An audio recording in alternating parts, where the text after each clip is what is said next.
De quoi sont M. Yekatom et M. Nguesona accusés devant la CPI? Entre septembre 2013 et décembre 2014, un conflit armé ne présentant pas de caractère international était en cours sur le territoire de la République centrafricaine entre la Séléka et les Anti-Balaka, tous deux constituant des groupes armés organisés à ce moment-là. Les Anti-Balaka auraient mené une attaque généralisée contre la population civile musulmane, perçue sur la base de son appartenance religieuse ou ethnique, comme complice ou favorable à la Séléka, et donc collectivement responsable des crimes qui auraient été commis par celle-ci. Dans ce contexte, M. Yekatom est accusé de crimes de guerre et de crimes contre l'humanité présumés commis dans divers lieux en République centrafricaine, Bangui, Donkata, Boeng, l'école Yaoumara et le PK9 Mbaiki Axis. M. Yekatom aurait commis ces crimes conjointement avec d'autres ou par l'intermédiaire d'autres personnes, ou à titre subsidiaire, aurait ordonné la commission de ces crimes. M. Nguesona est accusé des crimes de guerre et des crimes contre l'humanité présumés commis dans divers lieux en République centrafricaine, Bangui, Donkata, Boeng, l'école Yaoumara, Bosangoa et le PK9 Mbaiki Axis. M. Nguesona aurait apporté son aide, son concours ou toute autre forme d'assistance à la commission des crimes susmentionnés, ou à titre subsidiaire, aurait contribué de toute autre manière à leur commission par un groupe de personnes agissant dans un but commun. M. Yekatom et M. Nguesona sont actuellement détenus au quartier pénitentiaire de la CPI à La Haye, aux Pays-Bas. Comment se déroulera le procès et combien de temps va-t-il durer? L'ouverture du procès dans l'affaire concernant M. Yekatom et M. Nguesona aura lieu devant la Chambre de première instance 5 de la CPI le 16 février 2021. En raison de la situation actuelle liée au COVID-19, certains des participants à l'audience y prendront part par liaison vidéo. À l'ouverture du procès, les charges portées contre les deux accusés seront lues et les juges s'assureront qu'ils les comprennent dans la langue qu'ils parlent. Ils demanderont alors s'ils souhaitent faire un aveu de culpabilité ou plaider non coupable. Au cours de ces audiences, l'accusation, les représentants légaux des victimes et la défense de M. Nguesona présenteront leurs déclarations liminaires en ouverture du procès. La défense de M. Yekatom fera, elle, ses déclarations liminaires plus tard dans la procédure, au début de la présentation de ses preuves. Le procès devrait ensuite reprendre le 15 mars 2021, date à laquelle l'accusation commencera à présenter ses preuves, à citer ses témoins devant les juges. Cette phase prendra probablement du temps, et à son issue, les représentants légaux des victimes pourront présenter leurs observations. Enfin, les deux équipes de la défense pourront présenter leurs moyens de preuve et citer des témoins à comparaître. L'accusation doit prouver la culpabilité des accusés et la Chambre de première instance ne les déclarera coupables que si elle est convaincue que les charges ont été prouvées au-delà de tout doute raisonnable. À l'issue des audiences de procès, les juges rendront leur jugement dans un délai raisonnable.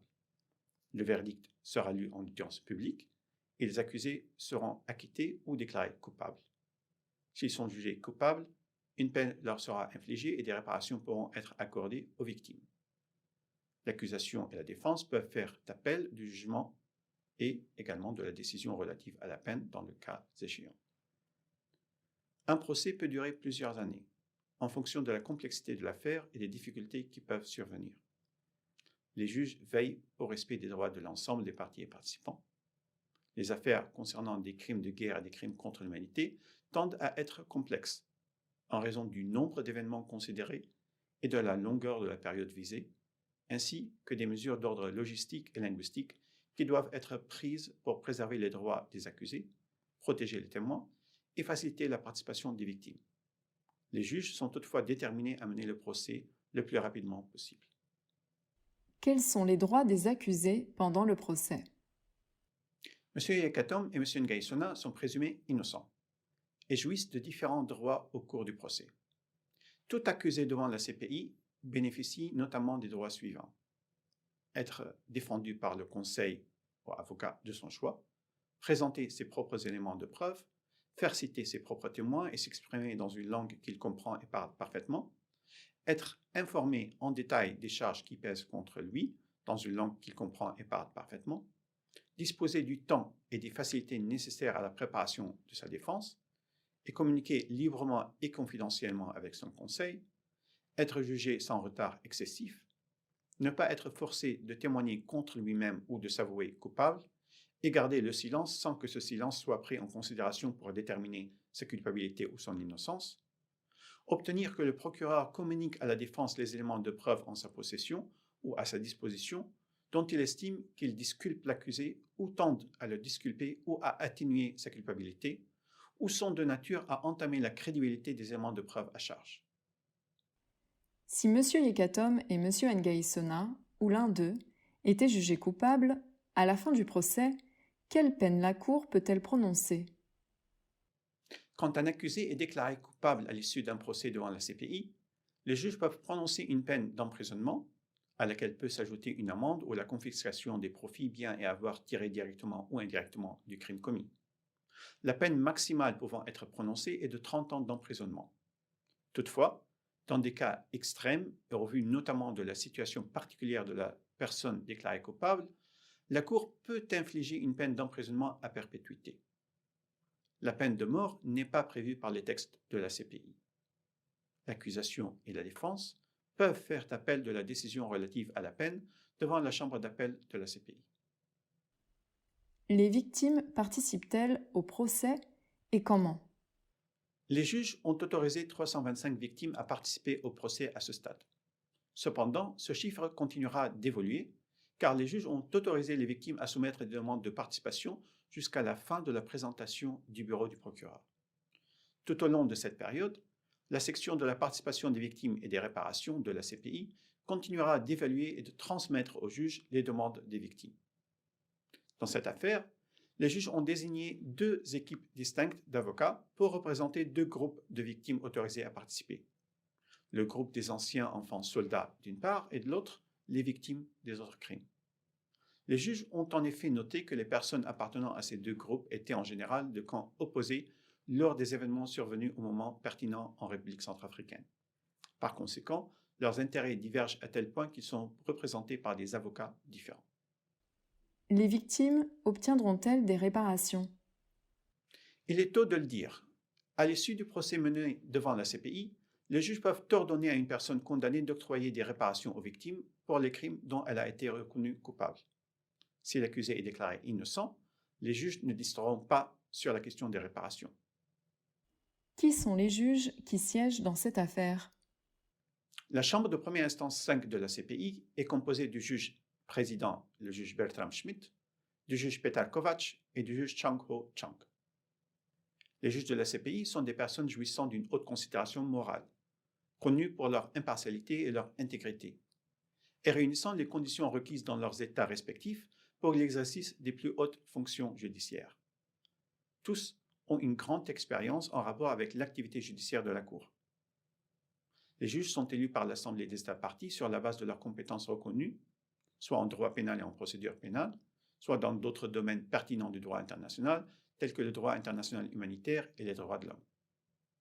Où en sont et sur quoi portent les enquêtes du bureau du procureur en République centrafricaine?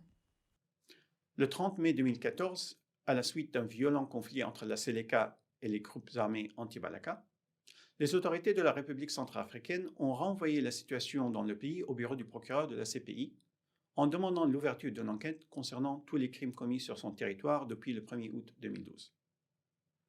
Le 24 septembre 2014, le procureur a annoncé l'ouverture d'une enquête, la deuxième enquête de la CPI concernant la République centrafricaine. Le bureau du procureur s'est concentré sur les allégations de crimes relevant de la compétence de la CPI qui auraient été commis par les 2 parties au conflit, c'est-à-dire par les groupes armés connus sous le nom de Seleka et Anti-Balaka ou liés à eux. Sur la base des éléments de preuve recueillis à ce jour au cours de l'enquête du procureur, les 3 personnes suivantes ont été arrêtées pour des crimes d'atrocité présumés. M. Alfred Yekatom, qui aurait été membre des Anti-Balaka, il est accusé de crimes contre l'humanité et de crimes de guerre présumés commis en République centrafricaine entre décembre 2013 et août 2014. Et M. Patrice Edouard Ngaïsona, qui aurait été membre des Anti-Balaka, il est accusé de crimes contre l'humanité et de crimes de guerre présumés commis en République centrafricaine entre septembre 2013 et décembre 2014. Et M. Mohamed Saïd Abdelrani, qui aurait été membre de la Seleka, il est arrêté le 20 janvier 2021 et il est suspecté de crimes de guerre et de crimes contre l'humanité en République centrafricaine entre avril et novembre 2013. L'audience des confirmations des charges concernant M. Saïd est prévue pour le 5 octobre 2021. Si des charges seraient confirmées, son affaire ira vers un procès. Si aucune des charges n'est confirmée, l'affaire est close au stade préliminaire. Au-delà de ces affaires, les enquêtes du procureur de la CPI concernant la République centrafricaine se poursuivent. Le bureau du procureur reconnaît qu'il ne poursuivra pas toutes les personnes responsables des crimes en République centrafricaine. Le bureau vise donc à complémenter le travail des autorités nationales et de la Cour pénale spéciale en République centrafricaine.